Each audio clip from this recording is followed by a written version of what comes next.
This is a quick walkthrough to the 2023 VCAA November Mathematics Exam 1. And this solution is not endorsed or connected with VCAA. VCAA reserves all rights to the exam material. And if you like more specific information on this exam paper, you could go to the VCAA website and look at the official assessment report. So,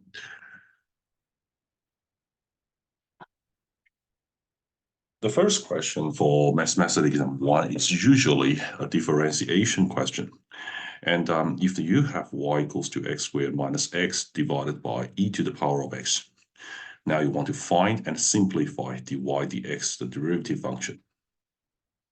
So basically, in the structure of a quotient, you can apply quotient rule, and you would write it as 2x minus 1 times ex minus ex times x squared minus x divided by e to the power of x squared u dash v minus v dash u. And then you would notice there is a common factor e to the power of x and take it out to cancel another ex at the bottom. So eventually you can collect whatever terms in a bracket, and you will end up with minus x squared plus 3x minus 1 divided by e to the power of x. Or you could write e to the power of x at the bottom as e to the power minus x, which may arise from, product rule. So this question is possible to use product rule. The next part of the question, you have f of x equals to sine x times e to the power of 2x. This is basically applying the product rule to get f dash of x equals to cosine x times e2x plus 2e to the power 2x plus times sine x.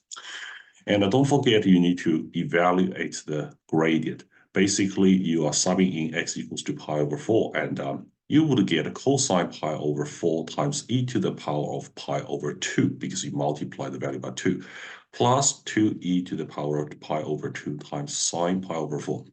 And then you just need to evaluate using the exact values. Basically, you would end up with 3 on root 2 e to the power of half pi, which is also rationalized as 3 root 2 over 2 times e to the power of half pi. Question 2 for the 2023 Mathematics Exam 1 was exponential equation solving in a hidden quadratic form. The first step is you need to push all terms to one side. Basically, you are getting e to the power x squared minus 4 times ex minus 12 equals to 0. And then treat e to the power of x as a single term. You can factorize it as e to the power of x minus 6 times e to the power of x plus 2 equals to 0. Once you get the Nauer factor law, you would obtain e to the power of x equals to 6 and e to the power of x equals to negative 2. But remember, this is an exponential function. It has to be greater than 0. Therefore, you must reject the second case. And the final answer is in terms of x. You need to find x value, which is equal to log e of 6. Or you could write it as natural log of 6. Question 3 has 2 parts, 3 marks and 1 mark respectively. So for the first part, you want to sketch the graph of f of x. That's equal to 2 minus 3 on x minus 1, which is a rectangular hyperbola. You want to label all asymptotes with their equations and axial intercepts with their coordinates. First of all, you would identify from the denominator x equals to 1 is the vertical asymptote and y equals to 2 is the horizontal asymptote. And you will use ruler and dash line to draw them in and label with the equations. The next thing you want to do is to sub in a few values. For example, x equals to 0 will give you y equals to 5. So the y-intercept will be 0, 5, and label it with coordinates. Then you equate the whole function to 0 and do some rearrangements. In this case, it's 2 equals to 3 over x minus 1. And when you manipulate the bottom, you need to multiply x minus 1 by 2, which gives you 2x minus 2, and that's equal to 3. Therefore, you would have 2x equals to 5 and x equals to 5 on 2. So the x-intercept is 5 on 2, 0, or if you wish, you could write a terminating decimal, let's say 2.5, 0, and label it on the graph. And it is recommended, but it may not be, a compulsory requirement to check a few other points for this hyperbola. Say if you sub in x equals to 4, you would get y equals to 1. So 4, 1 is another point on the hyperbola. And when you sub in x equals to -2, you would be able to obtain y equals to 3. So here is another point. And now you could also chuck in a few other values and get a number of points to gain the maximum accuracy when you plot the hyperbola graphs, the two branches. And make sure towards the ends of each asymptote tail, the graphs are asymptotic or getting closer to the asymptotes rather than, bending away or crossing the asymptotes. And then you want to find the values of x for which f of x is less than or equal to 1. So in this case, like in the previous calculation, we obtained a point 4, 1. And we could also draw a horizontal line across this point. That's because when you solve this inequality, graphically, it means the graph of f of x is less than or equal to the graph of the straight line y equals to 1. And you can shade along the graph. This part in yellow is the only part lower than the red line, including the intersection point itself. And we read off the x values according to the shaded branch. Therefore, it comes from x equals to 1, but it has to be greater than 1, and it ends at x equals to 4. Or you can use interval notation to express the set of values. X is an element of 1 exclusive, 4 inclusive. Question 4 provides you a graph y equals to x plus 1 over x. So we want to use two trapeziums of equal width to approximate the area between the curve, the x-axis, and the lines x equals to 1 and x equals to 3. Basically, you can see on the annotated diagram here, I draw two trapeziums. From 1 to 2, that's one trapezium, and I also found, the y values labeled as coordinate pairs. And also from 2 to 3, there is another piece. So this strip has 3, 10 over 3. When you sub in the value, you can obtain this y value.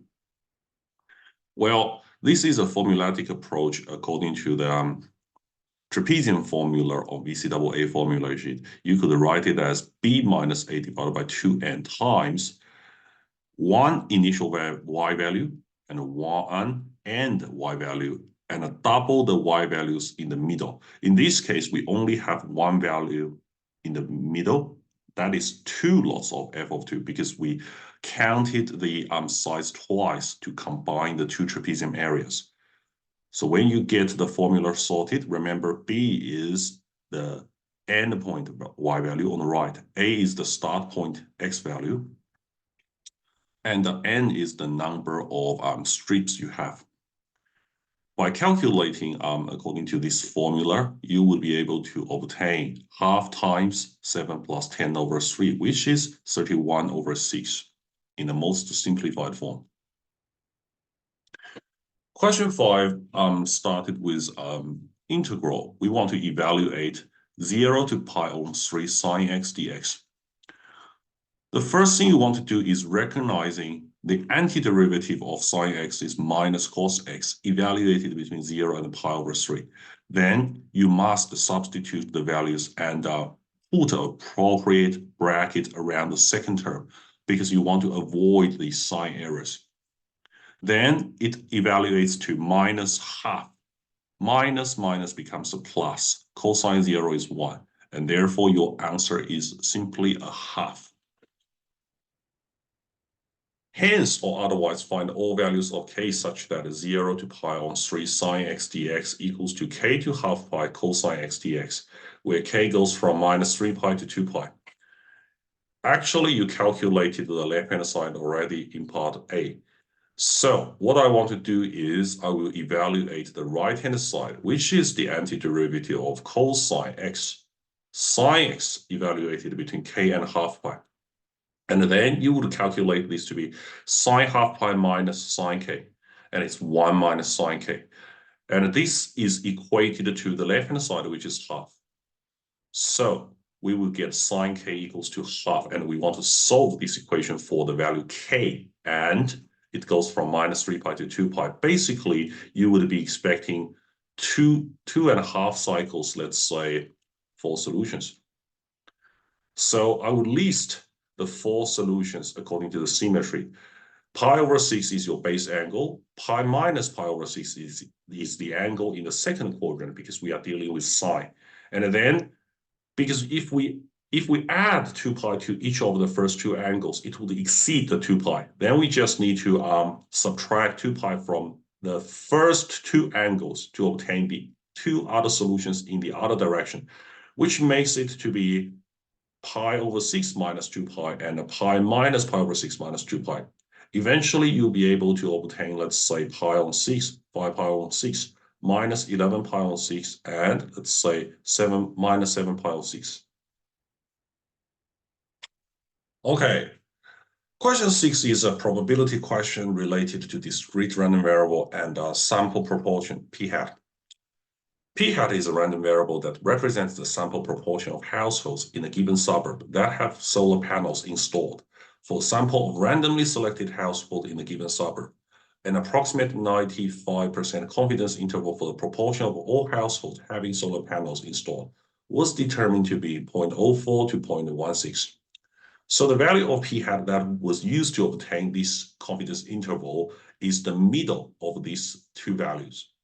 Basically, we add these 2 values up and divide by 2 to obtain 0.10, which is also expressed as 1/10. For the second part of the question, we want to use z equals to 2 to approximate the 95% confidence interval. So how about the size of the sample from which the 95% confidence interval was obtained?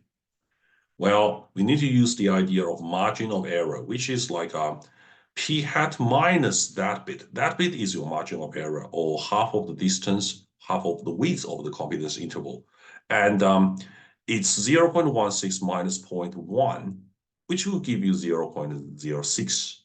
So equating your margin of error with 0.06, and you substitute z equals to 2. 2 times square root of p hat, which is 0.1, times 1 minus p hat, which is 0.9, divided by the unknown n, and it's equated to 0.06. So you can divide everything by 2 to obtain the square root equals to 0.03. And just recognize the square root of 0.09 is 0.3, because when you multiply 0.3 with 0.3, you obtain 0.09. And the bottom is simplified to square root of n.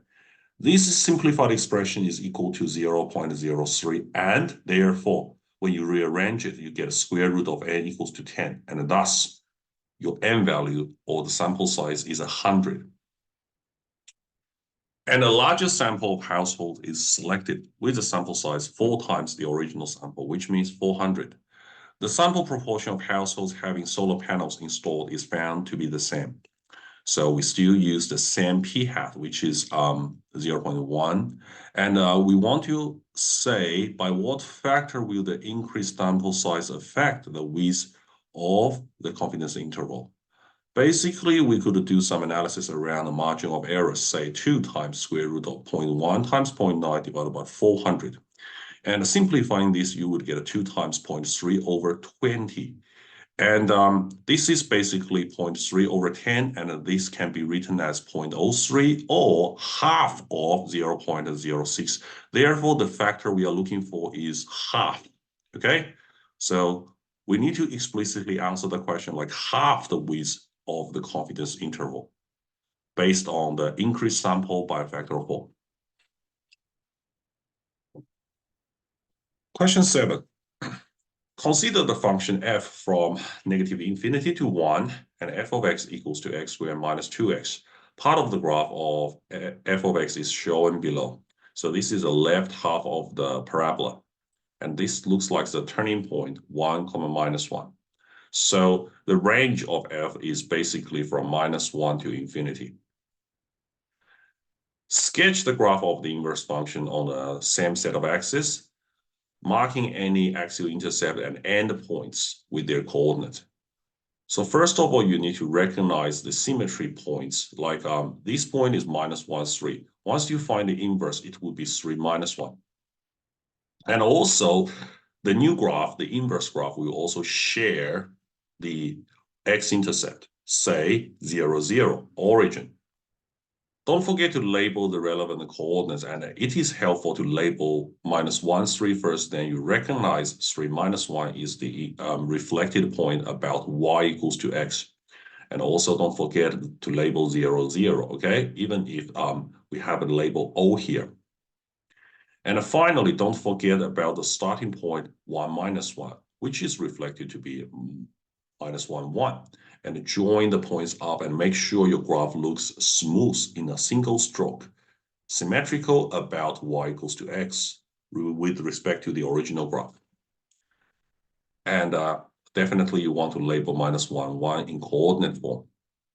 So the blue graph is y equals to f inverse of x. Now, determine the equation and the domain for the inverse function f inverse. So basically, for inverse, if we let x equals to f of y, which is y squared minus 2y, we just swapped x and y and write down the actual equation.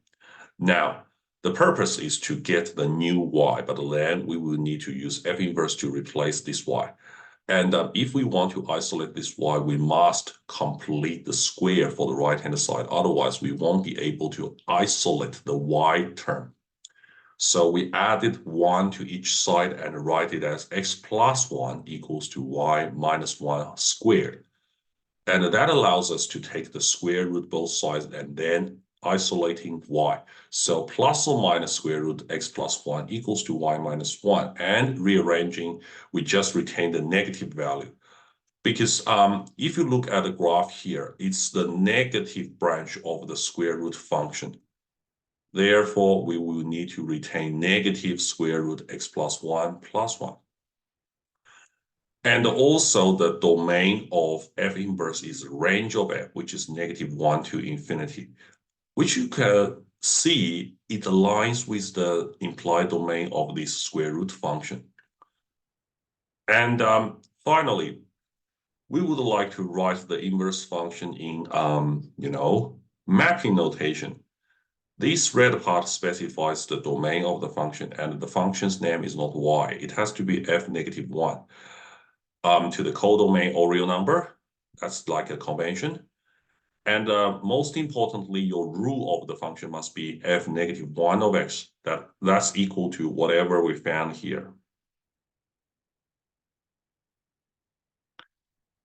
And the final part, calculate the area of the regions enclosed by the curves of f inverse, and y equals to -x.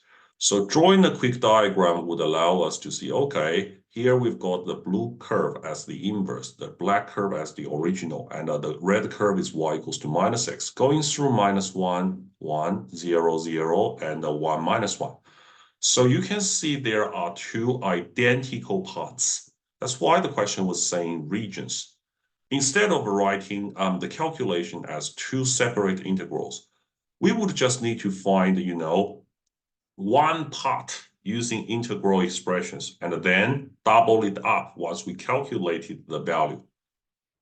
So the area is two lots of integral 0 to 1. Minus x is the upper function, subtracting the lower function, upper minus lower in the integral for the area bounded between two curves. And substituting, you must make sure you have a bracket here. Otherwise, you would end up with incorrect values. So two lots of 0 to 1 minus x minus bracket x squared minus 2x dx. For any integrals you're writing down, you must address dx, dt, or other suitable infinitesimals. So two lots of 0 to 1, simplified integrand is x minus x squared dx. And probably I would say this is the most economical way to calculate the required area. So you would get half x squared minus 1/3 x to the power 3 after anti-differentiation between 0 and 1. And if you chuck in 0, the upper limit will be 0. So you just need to deal with the top limit. half minus 1/3, which is 2 times 1/6, and that gives me 1/3 square units. Yep, indeed, as I mentioned, there are other possible integrals, but in my opinion, this one above looks the most economical and efficient way. So try to keep our approaches simple and manageable. Question 8 was actually a 6 marks question, but quite a bit working related to integration, fractions, and index loss. So this is the probability density function for the queuing time at a customer service desk. And k times t times 16 minus t squared defined on 0 to 4. And elsewhere, it's 0 probability. And we don't know the k value yet.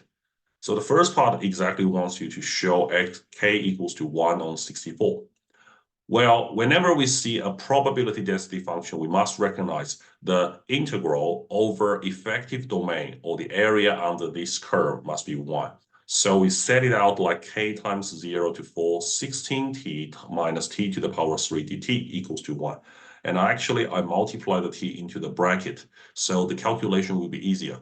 Because then you will see k times the antiderivative is 8t squared minus t to the power 4 over 4, between 0 and 4.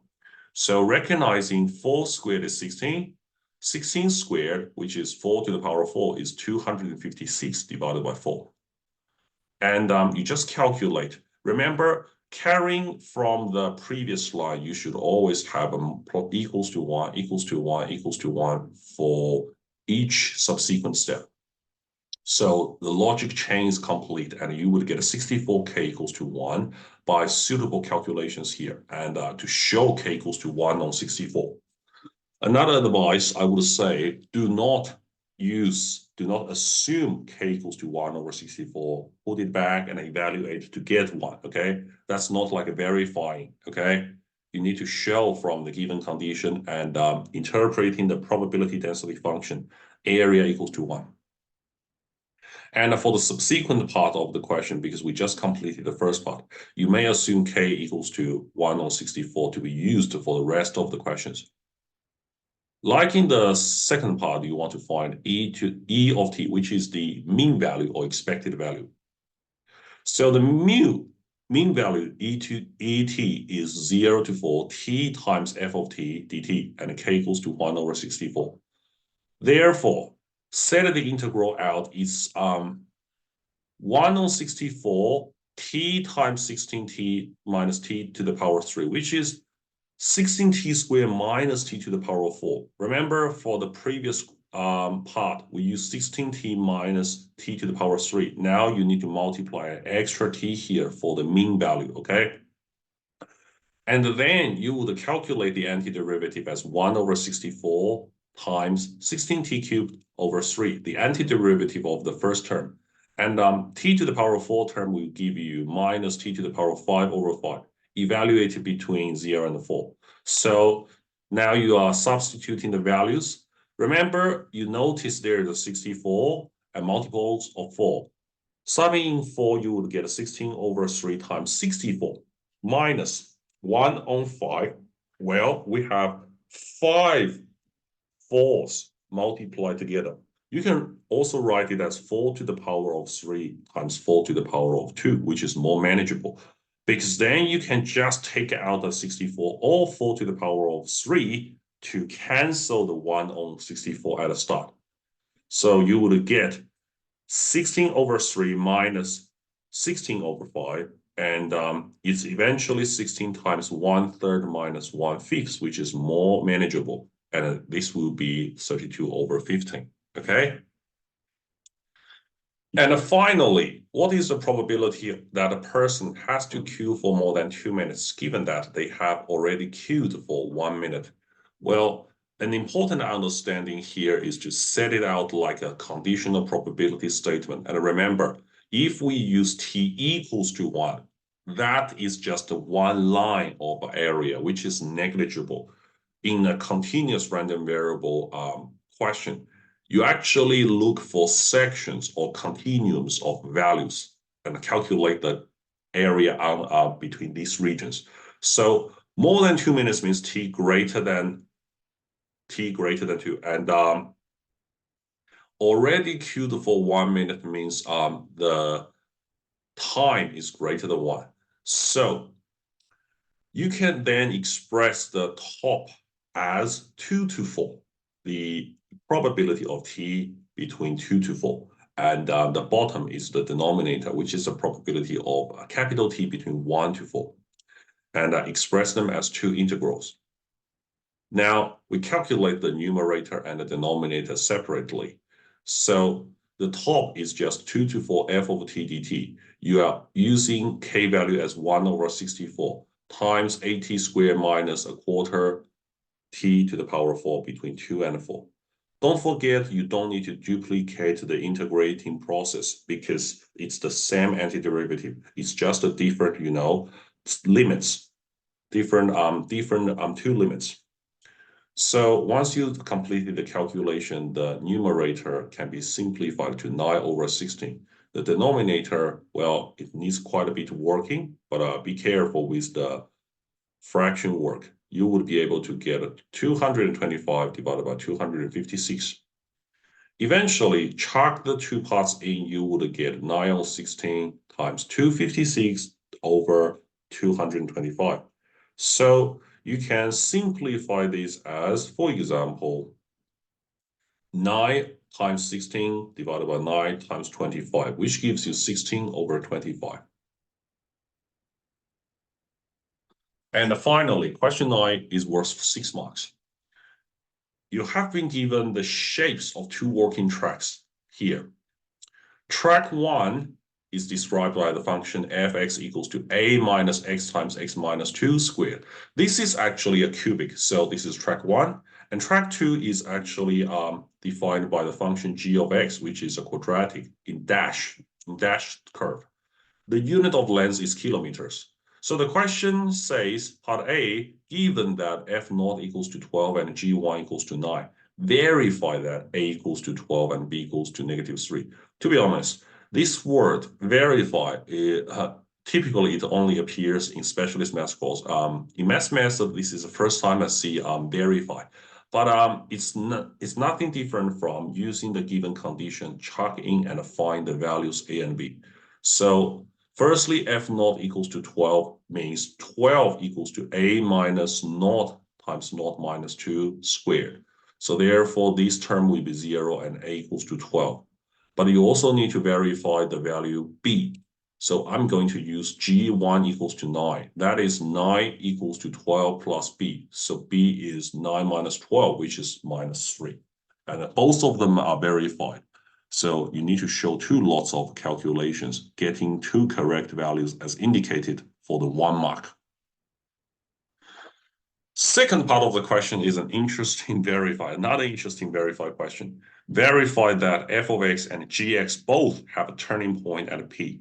Give the coordinates of p.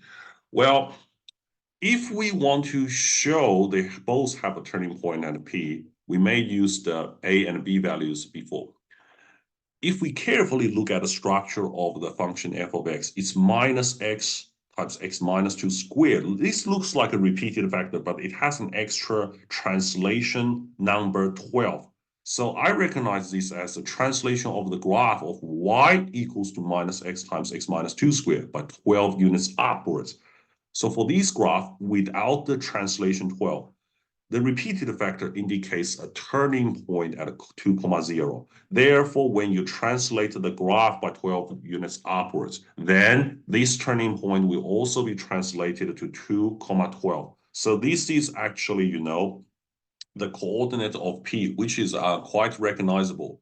Alternatively, you could differentiate the function g of x like as 12x plus negative 3x squared equate to 0 and find the x and the y values.